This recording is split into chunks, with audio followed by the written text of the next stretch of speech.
في هذا الفيديو غادي نحاول نشرح حسب وجهة نظري منين جاية الأخلاق ديال السفهاء العياشة اللي كيهاجمونا في الصفحات ديال الأحرار بالكلام النابي والساقط.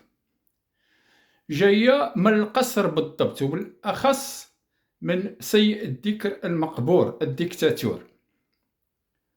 كانت عنده تما داك دار المقري اللي ما كيعرفهاش، المعتقل السري للتعذيب اللي كيتواجد في حي المحيط في الرباط. حسب شهادات من بينها كتاب جيل بيرو اللي ما قراه شاي وراه ممنوع في المغرب، اللي استشهد فيه على مداخلة أو شهادة ديال مؤمن ديوري اللي داز في التعذيب تما، وصف هاد المسائل كاملة في الكتاب. كانوا كيعذبوا المناضلين بحضور سيء الذكر هو وفقير، لأن سيء الذكر المقبور سيء الذكر كانت عنده هوايتين: الجولف والتعذيب. كانت تلقى لذة خاصة في التعذيب، وكانت كتجي لي زامبيلونس كيجيو تما كيجيبوا دوك يعني الأدوات ديال الجراحة ديال التعذيب، وكان بيدو كيمارس ديك المسائل هذه.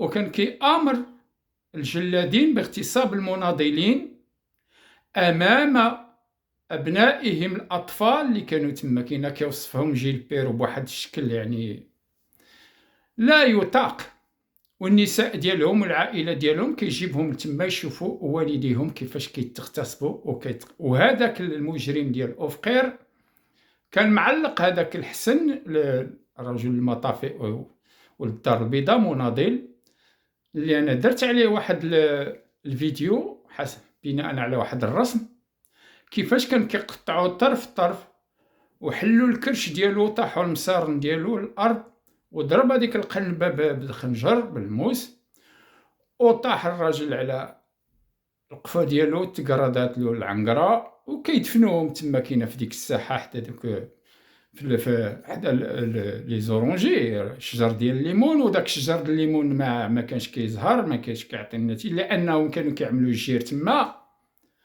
وهادشي لاحظوه ناس باحثين بعد شافوا داك الشجر كامل اللي تمايا ما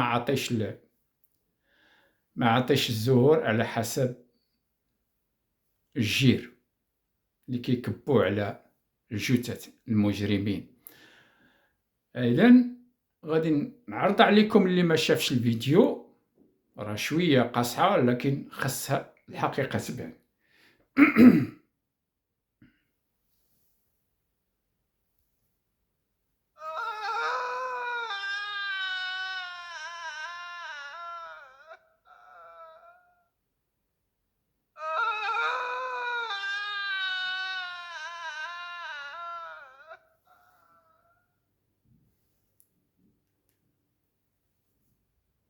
إذا الأخبار في راسكم، كتب منشورة، وثائق منشورة، إذا الشعب، أنا كنقولها ديما، إذا الشعب يوما أراد الحياة فلا بد له أن يستجيب القدر، ولا بد لليل أن ينجلي، ولا بد للعرش أن ينكسر.